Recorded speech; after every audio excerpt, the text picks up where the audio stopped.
Job performance assesses whether a person performs a job well. Job performance, studied academically as part of industrial and organizational psychology, also forms a part of human resources management. Performance is an important criterion for organizational outcomes and success. John P. Campbell describes job performance as an individual-level variable, or something a single person does. This differentiates it from more encompassing constructs such as organizational performance or national performance, which are higher-level variables. Features. There are several key features to Campbell's conceptualization of job performance which help clarify what job performance means. Outcomes. First, Campbell defines performance as behavior. It is something done by the employee. This concept differentiates performance from outcomes. Outcomes are the result of an individual's performance, but they are also the result of other influences. In other words, there are more factors that determine outcomes than just an employee's behaviors and actions. Campbell allows for exceptions when defining performance as behavior. For instance, he clarifies that performance does not have to be directly observable actions of an individual. It can consist of mental productions such as answers or decisions. However, performance needs to be under the individual's control, regardless of whether the performance of interest is mental or behavioral. The difference between individual-controlled action and outcomes is best conveyed through an example. On a sales job, a favorable outcome is a certain level of revenue generated through the sale of something. Revenue can be generated or not, depending on the behavior of employees. When the employee performs this sales job well, he is able to move more merchandise. However, certain factors other than employees' behavior influence revenue generated. For example, sales might slump due to economic conditions, changes in customer preferences, production bottlenecks, etc. In these conditions, employee performance can be adequate, yet sales can still be low. The first is performance and the second is the effectiveness of the performance. These two can be decoupled because performance is not the same as effectiveness. Another closely related construct is productivity. This can be thought of as a comparison of the amount of effectiveness that results from a certain level of cost associated with that effectiveness. In other words, effectiveness is the ratio of outputs to inputs, those inputs being effort, monetary costs, resources, etc. Utility is another related construct which is defined as the value of a particular level of performance, effectiveness, or productivity. Utilities of performance, effectiveness, and productivity are value judgments. Organizational goal relevance. Another key feature of job performance is that it has to be goal relevant. Performance must be directed toward organizational goals that are relevant to the job or role. Therefore, performance does not include activities where effort is expended toward achieving peripheral goals. For example, the effort put toward the goal of getting to work in the shortest amount of time is not performance. Multidimensionality. Despite the emphasis on defining and predicting job performance, it is not a single unified construct.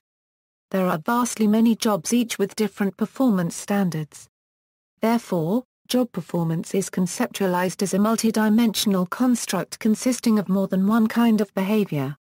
Campbell proposed an 8-factor model of performance based on factor analytic research that attempts to capture dimensions of job performance existent across all jobs. The first factor is task-specific behaviors, which include those behaviors that an individual undertakes as part of a job. They are the core substantive tasks that delineate one job from another.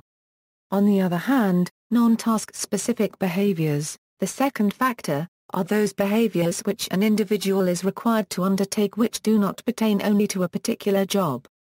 Returning to the salesperson, an example of a task-specific behavior would be showing a product to a potential customer. A non-task-specific behavior of a salesperson might be training new staff members. Written and oral communication tasks refer to activities where the incumbent is evaluated, not on the content of a message necessarily, but on the adeptness with which they deliver the communication. Employees need to make formal and informal oral and written presentations to various audiences in many different jobs in the workforce. An individual's performance can also be assessed in terms of effort either day-to-day, or when there are extraordinary circumstances. This factor reflects the degree to which people commit themselves to job tasks. The performance domain might also include an aspect of personal discipline. Individuals would be expected to be in good standing with the law, not abuse alcohol, etc. In jobs where people work closely or are highly interdependent, performance may include the degree to which a person helps out the groups and his or her colleagues. This might include acting as a good role model, coaching, giving advice or helping maintain group goals. Many jobs also have a supervisory or leadership component. The individual will be relied upon to undertake many of the things delineated under the previous factor and in addition will be responsible for meting out rewards and punishments. These aspects of performance happen in a face-to-face manner. Managerial and administrative performance entails those aspects of a job which serve the group or organization but do not involve direct supervision. A managerial task would be setting an organizational goal or responding to external stimuli to assist a group in achieving its goals. In addition, a manager might be responsible for monitoring group and individual progress towards goals and monitoring organizational resources. Another taxonomy of job performance was proposed and developed for the U.S. Navy by Murphy. This model is significantly broader and breaks performance into only 4 dimensions. Task-oriented behaviors are similar to task-specific behaviors in Campbell's model. This dimension includes any major tasks relevant to someone's job. Interpersonally oriented behaviors are represented by any interaction a focal employee has with other employees. These can be task-related or non-task-related. This dimension diverges from Campbell's taxonomy because it included behaviors that are not targeting an organization's goal. Downtime behaviors are behaviors that employees engage in during their free time either at work or off-site. Downtime behaviors that occur off-site are only considered job performance when they subsequently affect job performance. Destructive hazardous behaviors. In addition to these models dividing performance into dimensions, others have identified different types of behaviors making up performance. Types. Another way to divide up performance is in terms of task and contextual behaviors. Whereas task performance describes obligatory behaviors, contextual behaviors are behaviors that do not fulfill specific aspects of the job's required role. Citizenship behaviors are defined as behaviors which contribute to the goals of the organization through their effect on the social and psychological conditions. Counterproductive behaviors, on the other hand, are intentional actions by employees which circumvent the aims of the organization. Determinants. A meta-analysis of selection methods in personal psychology found that general mental ability was the best overall predictor of job performance and training performance. Campbell also suggested determinants of performance components. Individual differences on performance are a function of 3 main determinants: declarative knowledge, procedural knowledge and skill, and motivation. Declarative knowledge refers to knowledge about facts, principles, objects, etc. It represents the knowledge of a given task's requirements. For instance, declarative knowledge includes knowledge of principles, facts, ideas, etc. If declarative knowledge is knowing what to do, procedural knowledge and skill is knowing how to do it. For example, procedural knowledge and skill includes cognitive skill, perceptual skill, interpersonal skill, etc. The third predictor of performance is motivation, which refers to a combined effect from 3 choice behaviors: choice to expend effort, choice of level of effort to expend, and choice to persist in the expenditure of that level of effort. It reflects the direction, intensity, and persistence of volitional behaviors. Campbell emphasized that the only way to discuss motivation as a direct determinant of behavior is as one or more of these choices. Campbell also mentioned several performance parameters that may have important implications for the job performance setting and should be investigated by industrial and organizational psychologists. The first one is the distinction between speed and accuracy. This distinction is similar to the one between quantity and quality. Important questions that should be considered include, which is most valued by the organization, maximized speed, maximized accuracy, or some balance between the two. What kind of trade-offs should an employee make? The latter question is important because speed and accuracy for the same task may be independent of one another. The second distinction is between typical and maximum performance. Sackett, Zedek, and Fogli did a study on supermarket cashiers and found that there was a substantial difference between scores reflecting their typical performance and scores reflecting their maximum performance. This study suggested the distinction between typical and maximum performance. Regular work situations reflect varying levels of motivation which result in typical performance. Special circumstances generate maximum employee motivation which results in maximum performance. Additionally, the impact of organizational justice perceptions on performance is believed to stem from equity theory. This would suggest that when people perceive injustice they seek to restore justice. One way that employees restore justice is by altering their level of performance. Procedural justice affects performance as a result of its impact on employee attitudes. Distributive justice affects performance when efficiency and productivity are involved. Improving justice perceptions improves productivity and performance. Detrimental impact of bullying . Bullying results in a loss of productivity. In one study, a moderate negative correlation was found between self-rated performance and bullying, with the A currently bullied on average reporting a decrease of productivity of approximately 7% compared with those who were neither bullied nor had witnessed bullying taking place. Core self-evaluations. Job performance is a consistent and important outcome of core self-evaluations. The concept of core self-evaluations was first examined by Judge, Locke, and Durham as a dispositional predictor of job satisfaction, and involves 4 personality dimensions: locus of control, neuroticism, self-efficacy, and self-esteem. The way in which people appraise themselves using core self-evaluations has the ability to predict positive work outcomes, specifically, job satisfaction and job performance. The most popular theory relating the CSE trait to job performance argues that people with high CSE will be more motivated to perform well because they are confident they have the ability to do so.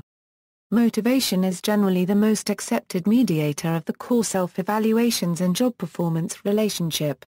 These relationships have inspired increasing amounts of research on core self-evaluations and suggest valuable implications about the importance this trait may have for organizations. Role conflict. Role conflict can have many different effects on the work life of an individual as well as their family life. In a study in Taiwan, it was found that those suffering from role conflict also suffered greatly in their work performance, mainly in the form of lack of motivation. Those with role conflict did not do more than the bare minimum requirements at work. There was also a decline in the ability to assign tasks. Having multiple roles will often lead to job dissatisfaction. While there are many demotivational effects of role conflict on work, there is also a positive. Those undergoing role conflict often had an increase in work creativity. Due to multiple roles, there is an increase in flexibility, different sources of information, and these people have many different perspectives to bring to the table. Experiencing role conflict within the workplace may also lead to workplace bullying. When companies undergo organizational change, workers often experience either a loss or a gain in areas of a worker's job, thus changing the expectations of the worker. Change is often very stressful for workers. Workers who might have lost a degree of power may feel like they lost their authority and begin to lash out at other employees by being verbally abusive, purposefully withholding work-related items, or sometimes even physically to withhold their status. Emotional intelligence. Research of emotional intelligence and job performance shows mixed results. A positive relation has been found in some of the studies, in others there was no relation or an inconsistent one. This led researchers Coate and Miners to offer a compensatory model between EI and IQ, that posits that the association between EI and job performance becomes more positive as cognitive intelligence decreases, an idea first proposed in the context of academic performance. The results of the former study supported the compensatory model, Employees with low IQ get higher task performance and organizational citizenship behavior directed at the organization, the higher their EI. A meta-analytic review by Joseph and Newman also revealed that both ability EI and trait EI tend to predict job performance much better in jobs that require a high degree of emotional labor. In contrast, EI shows little relationship to job performance in jobs that do not require emotional labor. In other words, emotional intelligence tends to predict job performance for emotional jobs only. A more recent study suggests that EI is not necessarily a universally positive trait. They found a negative correlation between EI and managerial work demands. While under low levels of managerial work demands, they found a negative relationship between EI and teamwork effectiveness. An explanation for this may suggest gender differences in EI, as women tend to score higher levels than men. This furthers the idea that job context plays a role in the relationships between EI, teamwork effectiveness, and job performance. Another study assessed a possible link between EI and entrepreneurial behaviors and success. In accordance with much of the other findings regarding EI and job performance, they found that levels of EI only predicted a small amount of entrepreneurial behavior. See also. References